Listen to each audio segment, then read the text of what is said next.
তো বন্ধুরা, সাইফুনের নাম শুনলে কার মুখে জল না আসে বলুন? এরকম সাইফুনের নাম শুনলে আমারও মুখে জল আসে। তো বন্ধুরা, এরকম সাইফুনের বানানোর জন্য আমার সাথে আপনারা থাকতে হবে। আর অনেকে আমাকে বলে যে দাদা সাইফুনের কিভাবে বানাবো, অনেক জায়গায় অনেক ধরনের ট্রাই করছে কিন্তু হচ্ছে না। কিন্তু কিভাবে হচ্ছে না, কারো নোনা হয়ে যাচ্ছে, কারো মশলা বেশি হয়ে যাচ্ছে, কারো ঝাল বেশি হয়ে যাচ্ছে। তো আসুন আমরা বিস্তার আজকে আমরা রেস্টুরেন্ট বা হোটেলে কিভাবে সাইফুনের বনে সেটা আমরা দেখবো আজকে। তো কথা বেশি না বাড়িয়ে আসুন রেসিপিটার জন্য আমরা মালটা রেডি করি আগে। তো হোটেল বা রেস্টুরেন্টে সাইফুনের বোনার জন্য সর্বপ্রথমে তারা কাটিং করে নেয়, তো আমরাও সর্বপ্রথম কাটিং করে নিব। আর আমি যখন দূর দূর আজকে আমি আপনাদেরকে দেখাবো। তো আসুন সর্বপ্রথম আমরা পেঁয়াজটাকে এভাবে কেটে নিব। দেখুন পেঁয়াজটা এভাবে কাটবো, একটু বড় বড় করে ডাইস কাটিং কাটে নিব। দেখুন আপনারা এভাবে ডাইস কাটিং কাটেন পেঁয়াজটা। আহ এভাবে কেটে নিয়ে একটা প্লেটে আমরা নিচ্ছি, আপনি এইভাবে কেটে নেবেন। আর টমেটোর এই যে এটা ফেলে দিবেন। তো টমেটোটা সেম কাটিং কাটবো আমরা। আর ধ্যান রাখবেন টমেটোটা হাইব্রিড হয় যাতে টেঙা না হয়, টেঙা হলে একদম ভালো হবে না। কিন্তু আপনারা হাইব্রিড টমেটো ইউজ করবেন, এভাবে লাল লাল টমেটো ইউজ করবেন আমার মতো। দেখছেন, এটাকে আমরা এখন একটা প্লেটে নিয়ে এটাকে ধুয়ে ভালো করে জল। এখন আমরা পনিরটা ডাইস কাটিং কাটবো। দেখেন পনির সবচেয়ে বেশি পনিরটা কিভাবে সুন্দর করে কাটবেন দেখছেন। এভাবে পনিরটা ডাইস কাটিং কাটে নেবেন আপনারা। পনিরটা ডাইস কাটিং কাটলে খুব সুন্দর হবে। সাই পনির পারফেক্ট সাই পনিরের জন্য এইভাবে পনির কাটবেন দেখছেন। আর এইভাবে পনির। তো বন্ধুরা, আমাদের কাটা কাটা রেডি হয়েছে। তো আসুন পনিরটা কি করে বনে তা দেখি। তো আসুন যখন এইভাবে দেখলে দেখেন পারফেক্ট কিভাবে বনে, ভিডিওটা না দেখলে বুঝবেন না। তো আমরা একটু তেল দিয়ে এখন আমরা এখানে একটু খাড়া মশলা দিব। তো আমরা এখানে নিয়েছি জিরা, ধনিয়া, গোলমরিচ দুটা, তারপরে গিয়ে আপনার দারচিনি, এলাচি, লবঙ্গ, শুকনো লঙ্কা কয়েকটা আপনার হিসাব মতো দিবেন, যার ঘরে যেরকম আছে। দেখেন বড় এলাচি, ছোট এলাচি দিয়ে এভাবে একটু হালকা, তেলটা বেশি গরম করবেন না, বেশি গরম তেলে ছাড়বেন না। আর হালকা তেলে ছাড়া হালকা নেড়ে চেড়ে দিবেন, বেশি ভাজবেন না, হালকা ভাজবেন। বেশি ভাজলে মশলাটা তিতা হয়ে যাবে, কড়া হয়ে যাবে। অনেকে বলে আমার কেন তিতা হয়ে যায়, এই জন্য আমি বলছি আপনাদেরকে পরে যে কেন তিতা হয়ে যায়।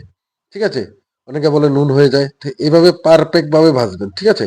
আপনারা এর চেয়ে বেশি কিছু করতে যাবেন না, এক্সেস করলে খারাপ হয়ে যাবে। তো এখন আমরা হালকা গরম মশলাটা ভাজানো হলো, পেঁয়াজটাকে হালকা ভেজে নিবে এখন। তো দেখুন পেঁয়াজটাকে এভাবে হালকা ভেজে নিবেন, আপনারা এইভাবে ভাজবেন কিন্তু। এখন দুটো কাঁচা লঙ্কা দিয়ে দেবো, ঠিক আছে। দুটো কাঁচা লঙ্কা দিয়ে আমরা এখানে রসুন একটা ছুলে নিয়েছি, আর আদা এক টুকরো আমি নিয়েছি। আমার পরিমাণ অনুযায়ী আমি নিয়েছি, আপনাদের পরিমাণ অনুযায়ী আপনারা নিতে পারেন। এটাকে আমরা একটু ভালো করে নেড়ে চেড়ে এইভাবে সুন্দর করে, দেখছেন আদা হয়ে গেছে আমাদের। তো এখন আমরা এখানে টমেটো ঢেলে, ধ্যান রাখবেন টমেটোটা আগে ঢাললে কিন্তু আপনার ইয়ে হবে না, পেঁয়াজ গলবে না, ঠিক আছে। পেঁয়াজটা গলতে একটু টাইম নেবে, টমেটোটা পরে দিবেন। পেঁয়াজটা আদা হয়ে গেলে এখন আমি এখানে দিয়ে দিব একটু নুন, ঠিক আছে। আপনারা একটু নুন দিয়ে এভাবে নাড়াচাড়া করবেন, ঠিক আছে। নুন দিয়ে নাড়াচাড়া করলে একটু হালকা জল দিয়ে দিবেন, যাতে মশলাটা আমাদের পারফেক্ট ভাবে বয়েল হয়। বয়েল হয়ে আমি নুন দিয়ে দিচ্ছি। এখন আপনারা এইভাবে নুন দিয়ে হালকা বয়েল করবেন, আদার্স কিছু দিবেন না। আর ধনিয়া ডাঁটি দিয়ে দিবেন, দেখছেন এটা ফ্লেভার জন্য ধনিয়া ডাঁটি আমি দিয়ে দিয়েছি। ধনিয়া পরে আমরা ইউজ করব, ডাঁটিটা আগে ইউজ করছি আমরা। তো এখানে আমরা দিয়ে দিচ্ছি এখন কাজু বাদাম, কাঠবাদাম, দুটো বাদাম দিয়ে এইভাবে আমরা সুন্দর করে নেড়ে চেড়ে হয়ে গেছে আমাদের রেডি। আর এখানে ধ্যান রাখবেন এখানকার আদার্স কোনো মশলা অ্যাড করবেন না, এই কয়েকটা অ্যাড করে এইভাবে হালকা ভেজে নেবেন। দেখছেন এটা আমরা ঠান্ডা হওয়ার জন্য রেখে দিয়েছিলাম, এখন এই যে ঠান্ডা হয়ে গেছে। এখন এটা আমরাকে গ্রাইন্ডার করব। একটা আমরা গ্রাইন্ডারে নিয়ে নিবে, একটা গ্রাইন্ডারে গ্রাইন্ডার করব। হ্যাঁ ধ্যান রাখবেন এটাতে অনেকে আগে অনেক কিছু দিয়ে দেয়, এখন দই দিয়ে দিবেন, ঠিক আছে। আগে বন্ধুরা আমাদের গ্রেভি রেডি হয়ে গেছে। তো এখন আসুন আমরা জলদি পনিরটাকে বানিয়ে নিই। তো পনিরটা বানানোর জন্য আমাদের তেল আমরা বেশি দিব না, হালকা তেল দিব, মালটা ভালো হবে না, ঠিক আছে। এখন আমরা একটু তেল দিয়ে দিলাম, হালকা তেল দিয়ে এখানকে আমরা বাটার দিয়ে দিচ্ছি, ঠিক আছে। বাটারটা দিয়ে এটাকে একটু গলাবো, গলিয়ে আমরা দুটা তেজপাতা দিয়ে দিবি এখানে, ঠিক আছে। তেজপাতা দিয়ে একটু হিট হবো, একটু হিট হলে আমরা এখানে দুটো তেজপাতা আমাদের দিয়ে একটু হিট হয়ে গেলে আমরা এখানে একটু জিরা দিয়ে দিব, ঠিক আছে। জিরাটা দিয়ে হালকা নেড়ে চেড়ে দিব আমরা, ঠিক আছে। হালকা এভাবে নেড়ে চেড়ে দিবেন জিরাটা দিয়ে, হালকা নেড়ে চেড়ে দিয়ে এখন আমরা এটাকে কি করব, হলদি আর কাশ্মীরি লঙ্কার গুঁড়ো দিয়ে দেবো। দুটো দিয়ে আমরা ভাবে পারফেক্ট ভাবে দিয়ে এখন আমরা গ্রেভিটা ঢেলে দিব। দেখছেন আগে গ্রেভিটা ঢেলে দিয়ে এটাকে ভালো করে নেড়ে ছেড়ে দিবে। কালারটা আসার জন্য আমরা আগে হলদি আর কাশ্মীরি লঙ্কার গুঁড়ো দিয়েছি, আদার্স এখন কিছু দিব না। এটাকে আমরা একটু কুক করব, একটুর জন্য আপনারা এভাবে কুক করবেন, ঠিক আছে? এটা একটু কুক করে, ঠিক আছে, দেখছেন পারফেক্ট কালার হয়েছে। এখন আমরা এখানে দিয়ে দিতে গরম মশলা, জিরা, ধনিয়া দিয়ে আমরা এভাবে নেড়ে চেড়ে দিব, ঠিক আছে?